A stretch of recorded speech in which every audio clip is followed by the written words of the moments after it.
அன்பானவர்களே, இயேசு கிறிஸ்துவ நாமத்துக்கு ஸ்தோத்திரம் உண்டாவதாக. இன்றைக்கு கூட இந்த புது நாள் தந்த தேவனுக்கு நாம் நன்றி சொல்வோம். இன்றைக்கு கூட ஒரு வேதத்தை எடுத்து நாம் தியானிப்போம். சங்கீதம் 18:3 பாருங்கள். துதிக்கும் பாத்திராகிய கர்த்தரை நோக்கி கூப்பிடுவேன், அதனாலே என் சத்துருக்களுக்கும் நீங்களாக்கி ரட்சிக்கப்படுவேன் அப்படின்னு சொல்லி வசனம் தாவீது சொல்கிறார் பாருங்கள். சத்துருக்கள் கையில் இருந்தவங்க உங்களுக்கு விடுதலை வேண்டுமானால் கர்த்தர் நீங்கள் துதிக்கணும். கர்த்தர் நீங்கள் துதிக்கும் போது உங்களுக்கு விடுதலை தேவன் என்ன பண்ணுறார், கொடுக்குறார். கர்த்தரை துதியுங்கள். துதிக்கின்ற வீட்டிலே இருள் இருக்கவே முடியாது. தேவனுடைய மகிமையும் பிரசன்னமும் இருக்கும். துதிக்கிற வீட்டில் இருள் இருக்கவே இருக்காது. தேவ பிரசன்னம் இருக்கணும். சத்ருவானவன் உங்களை விட்டு ஓடி போயிடுவான். அங்கே உள்ள தேவன் என்ன பண்ணுறார், தேவ தூதர்கள் உலாவு கொண்டிருப்பார். உங்கள் வீடுகளில் தேவ தூதர்கள் உலாவு கொண்டிருக்கிறார். ஏன்னா நீங்கள் துதித்து கொண்டிருக்கிறீங்க. சத்ரு அந்த இடத்துல இருக்கவே முடியாதவனால சாத்தானை விரட்டுங்க. அதனால் அன்பானவர்களே, நீங்கள் துதிக்கிறவங்களாக இருந்தால் எப்படிப்பட்ட ஒரு காரியம் இருந்தாலும் சரி, தேவன் என்ன பண்ணுறார், உங்களுக்கு நிறைவேற்றி கொடுக்குற தேவனாக இருக்கிறார் அப்படின்னு சொல்லி நம்ம பார்க்குறோம்.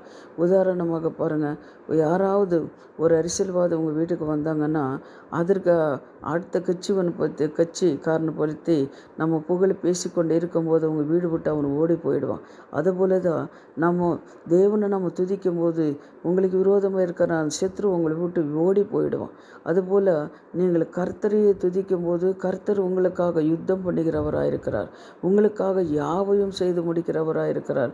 ஆகவே தாவீது ஒரு தீர்மானம் எடுத்தார் பாருங்கள். சங்கீதம் 34:1 நீங்கள் பார்க்கும்போது, கர்த்தரே நான் எக்காலத்திலையும் துதிப்பேன், அவர் துதி எப்பொழுதும் என் வாயில் இருக்கிறதுன்னு சொல்லி தாவீது சொல்கிறார். அதனால தான் சகோதரிகளே, நீங்கள் தேவனை துதிங்க. அது என்ன கஷ்டம் இருந்தாலும் சரி, எப்படிப்பட்ட காரியங்கள் இருந்தாலும் சரி, தேவனை துதிக்கும் போது உன் குடும்பத்தில் இருக்கிற அந்த சத்ரு இந்த கிரியைகளை செய்து கொண்டு இருக்கிறான். அந்த சத்ருவின் கிரியைகளெல்லாம் நிர்மூலமாகும்.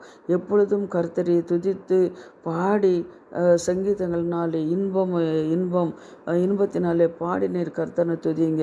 அதே போல் தாவீது சத்ருவாகிய கோலியாத்தை கண்டு பயந்தார்கள். பார்த்தீங்களா, கோலியாத்தை கண்டு பயந்தார்கள். என்ன சிங்கத்தின் கைக்குமே கரடின் கைக்குமே தப்புவித்தா கர்த்தர் இந்த பெலிஸ்தனுடைய கைக்குமே தப்புவிப்பார் என்று சொன்னார். ஏன்னா 1 சாமுவேல் 17:37 நீங்கள் பாருங்கள். தாவீது சொல்கிறார், சவுல்கிட்ட சொல்கிறார், என்னை சிங்கத்தின் கையிலும் கரடின் கையிலும் தப்புவித்தா கர்த்தர் இந்த பெலிஸ்தனுடைய கைக்கு என்னை தப்புவிப்பார் அப்படின்னு சொல்லி, அப்படியே கர்த்தர் தாவீதுக்கும் கோலியாத்தின் மேலேயும் ஜெயத்தை கட்டளை இட்டார் அப்படின்னு சொல்லி நாம் பார்க்குறோம். அதே போல் தேவ பிள்ளைங்களை, உங்களுக்கு விரோதமாக என்ன காரியம் இருந்தாலும் சரி, எந்த மனுஷன் இருந்தாலும் சரி, எந்த வியாதி இருந்தாலும் சரி, பலவீனங்கள் இருந்தாலும் சரி, என்னென்ன உங்களுக்கு வர வேண்டிய அந்த ஆசீர்வாதங்களை தடைகள் இருந்தாலும் சரி, உங்கள் குடும்பத்தில் கிரியைகளை செய்து கொண்டிருக்கிற குடும்பத்தில் சமாதானம் இல்லாமல், கணவர் மனைவிக்கு சமாதானம் இல்லாமல், பிள்ளைங்களும் பெற்றோருக்கு சமாதானம் இல்லாமல் இருந்தாலும் கூட சரி, நீங்கள் என்ன பண்ணீங்க, துதிங்க. இன்னொன்று எப்படின்னா, தேவனோட பாட்டலெல்லாம் என்ன பண்ணுங்க, வீட்டில் போடுங்க, ஸ்தோத்திர பலிகள் செலுத்துங்க, துதிங்க. சத்ருவானவன் உங்கள் குடும்பங்களை விட்டு வெளியே போயிடுவா அப்படின்னு சொல்லி நான் விசுவாசிக்கிறேன். எப்பொழுதும் கர்த்தரை துதித்து பாடிக்கொண்டு இருந்த அந்த தாவீதுக்கு பாருங்கள், கோலியாத் அவன் ஒரு பலசாலி. அவனை ஜெயிக்கிற ஒரு பலத்தை தேவன் என்ன பண்ணார், கோலியாத்து தாவீது கொடுத்தாருங்க. அதே போல் பாருங்கள், எசேபாத்து சத்ருகளுக்கு என்ன பண்ணார், பயந்தார். அவர் என்ன பண்ணார், பயந்தார். ஐயோ, இந்த சத்ருகள் வராங்களே, நான் என்ன செய்கிறது, எனக்கு ஒன்றுமே தெரியலையே, இவங்களை எப்படி ஜெயிக்கிறது எனக்கு தெரியல அப்படின்னு சொல்லி எசேபாத்து பயந்து கொண்டே இருந்தார். ஆனால் கர்த்தரை துதிக்கிறதுக்கு ஆரம்பித்தார். அவர் கிருபை என்றும் உள்ளது என்று கர்த்தரை பாடவும் புகழவும் ஆரம்பித்தார். ஆனால் கர்த்தர் என்ன பண்ணுறார் தெரியுங்களா, அந்த எசேபாத்து கையில் இருந்த தேவன் என்ன பண்ணுறாரு, எசேபாத்து அவங்க சத்ருவின் கையிலிருந்து அவர் விடுதலை கொடுத்தார் அப்படின்னு சொல்லி நம்ம பார்க்குறோம். அவர் பாடி துதி செய்து தொடங்கும் போதே யூதாவுக்கும் விரோதமாய் வந்திருந்த அந்த ஜனங்களெல்லாம் அம்மோன் புத்திரரும் மோவா புத்திரரும் சேயிரின் மலை தேசத்திலிருந்து வந்த ஒவ்வொருத்தருக்கும் விரோதமாக ஒருவரும் கர்த்தரையை எழும்ப பண்ணினார். அவருடைய வெட்டுண்டு விழுந்தார்கள் என்று 2 நாளாகும் 20, 21, 22 நம்ம பார்க்குறோம்.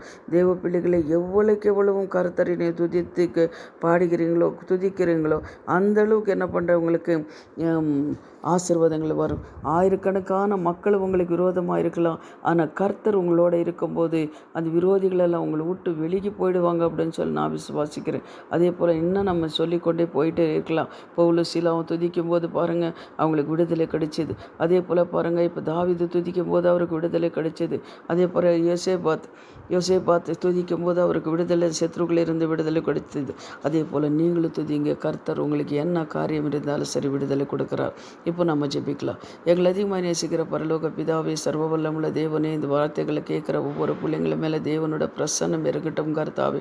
அப்பா அவங்களை என்னென்ன காரியத்துக்காக கர்த்தாவே அப்பா ஸ்தோத்திரம் அப்பா கேட்டுக்கொண்டு இருக்கிறாங்களோ அவங்களுக்கு என்ன தேவையோ எனக்கு தெரியாதப்பா, ஆனாலும் எனக்கு கர்த்தனை துதிக்கும் போது எல்லா காரியங்களும் நீ செய்வீர்.